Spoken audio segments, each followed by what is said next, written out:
Welcome back to Next Act Ninjas, the #1 podcast for optimizing lifestyle longevity.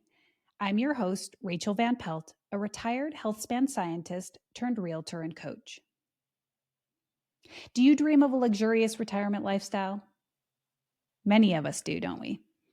But did you know that traditional retirement, dating back over a century, is rooted in ageism? Today, I wanted to share this history with you so that we can avoid repeating the past and create a better future for ourselves. A future where our age is an asset, not a liability. A future where we aren't forced into early retirement, but have opportunities to keep contributing in our own unique way should we want to. So let's go back in time a bit. At the dawn of the industrial age, people began migrating from the country to the city. This caused a massive lifestyle shift as people transitioned from being more self-sufficient, living off the land, to depending on industrial work and a steady paycheck to survive. This shift turned work from being more of a way of life for many into more of a means to an end, from being a farmer or craftsman to becoming a factory worker or cog in an assembly line. It fundamentally changed our relationship to work. I mean, just imagine being the son of a farmer, moving to the big city, taking on a new job. At first, it might have felt like a relief, right? No more worries about droughts or pestilence ruining your crop and your income for the year. Just show up to work every day, collect your paycheck. But how long do you think it would take before the day-to-day drudgery of that industrial work eroded your well-being? How long before you'd long to be back on the farm enjoying fresh air, sunshine, the fruits of your labor? And even if you didn't want to go back to farming, you probably were dreaming about the day you wouldn't have to work anymore, especially as those years tick by. But here's the thing. Retirement, the idea of it, the concept of it, wasn't even around yet. So you plugged away day in, day out, expecting to work right up until the day you dropped. Now, meanwhile, advances in safety and healthcare were beginning to help people live longer. This was happening around the same time as industrialists were trying to find ways to accelerate progress, to improve efficiency. They believed that an aging workforce was going to be an impediment, a threat to that progress.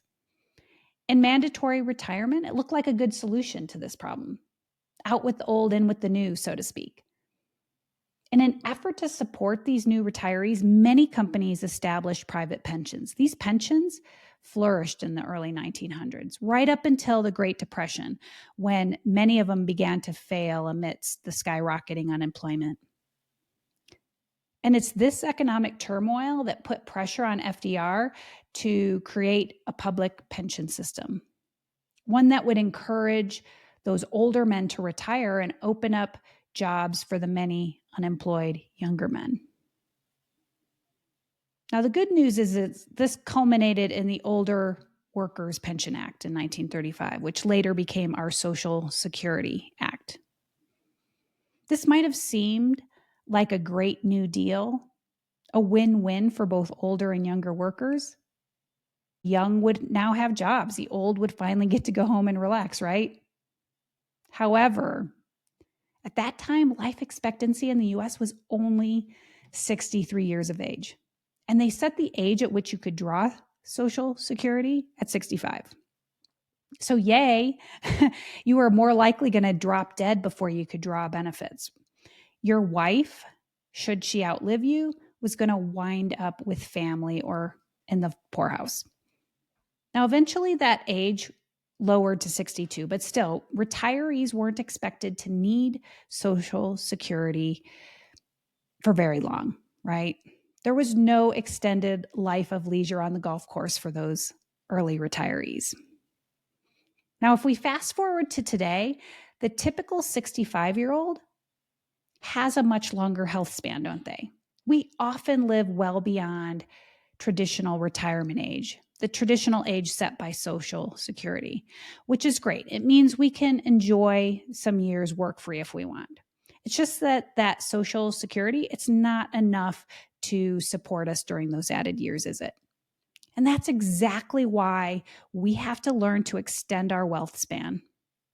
And if we want to keep working and contributing to society as long as possible, we may just find ourselves working against the weeds of ageism and forced retirement that took root way back in the 1930s. Now, why am I dredging up this history? It's because I think we can learn something from it. As we stand on the brink of the AI revolution, what some would call the fourth industrial revolution, there are noticeable similarities to the first industrial revolution. Today, as AI begins to replace jobs across industries, we are simultaneously experiencing major advancements in longevity science. Longer lifespans plus fewer jobs to go around could exert the same kind of pressure that was felt during the Great Depression. We could see more people forced out of the workforce prematurely, an early retirement, so to speak, than ever before. While culturally, there appears to be a strong desire to retire early. I mean, just look at the FIRE movement, right? The truth is, few people in their 60s want to stop working entirely. Instead, they seek new challenges, new opportunities to contribute, new ways to engage. Many wish to continue working not out of necessity, but for fulfillment and the desire to contribute meaningfully to society. This mindset shift represents a fundamental change in how we perceive aging, work, retirement. And the good news is the AI revolution has the potential to democratize work across the age spectrum in ways the Industrial Revolution couldn't, but only if we recognize the opportunity that's before us. Look, over the next few years, AI and automation are going to massively transform every industry and every job level, from manufacturing to the service industry, from entry-level intern to C-suite exec. This technological leap is not just about replacing manual labor with robots. It's about augmenting or replacing cognitive tasks with artificial intelligence. This massive shift is going to force us to reevaluate the types of work that we value in society and the skills we need. Now, at first glance, this might seem like bad news for older adults, particularly if we don't uproot the weeds of ageism that were planted 100 years ago. However, I think technological advances could easily increase the number of years that we stay productive. That's, of course, assuming that we're adaptable to change. As AI takes over more routine cognitive and physically demanding tasks, many jobs could evolve to focus on more human-centric skills like creativity, empathy, problem solving. Mature workers often have these in abundance. We've accumulated this through years of experience, right? This could mean that instead of retiring, people transition from roles that are labor intensive or routine to roles that leverage broader perspective, that have more nuanced interpersonal skills. For example, teaching might become less about delivering lessons and grading papers and more about helping students personalize their education and learning pathways, utilizing those AI tools. An older, more experienced teacher who's worked with hundreds of students over the years would have an advantage in this scenario. Likewise, being a realtor may be less about driving people around to look at homes and more about crafting a personalized real estate strategy that enhances finances and lifestyle. Again, a lifetime of experience and long-term perspective is advantageous here. But these are just a couple of examples. I'd love to hear your thoughts on how new technologies might impact your career trajectory. Regardless, if we want to keep up with the rapid pace of technological change, we have to be lifelong learners. This will be absolutely critical for anyone wanting to stay relevant in the workforce. This shift was already happening over the past few decades with the information age explosion, but it's become even more urgent now.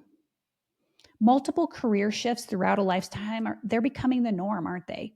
And many of us are interspersing these career shifts with periods of education and retraining. This is only going to become more and more common in the future as many more of us embark on encore careers or take on new roles. These new roles, they may be driven by your dreams, they may evolve out of necessity, or some combination of the two. As we live longer, healthier lives, the traditional age for retirement will undoubtedly increase. That's going to impact our Social Security system, our retirement planning, our economy, and our shifting demographic will force us to adapt to a relatively older workforce and find a way to balance the needs of both older and younger workers. We'll need to develop new policies and benefits that are structured to support that more fluid, age-diverse workforce. We'll also need to make sure adults can access and use these new technologies. This means not only making new tech user-friendly, but also providing the training and support to utilize it more effectively, regardless of what age you are.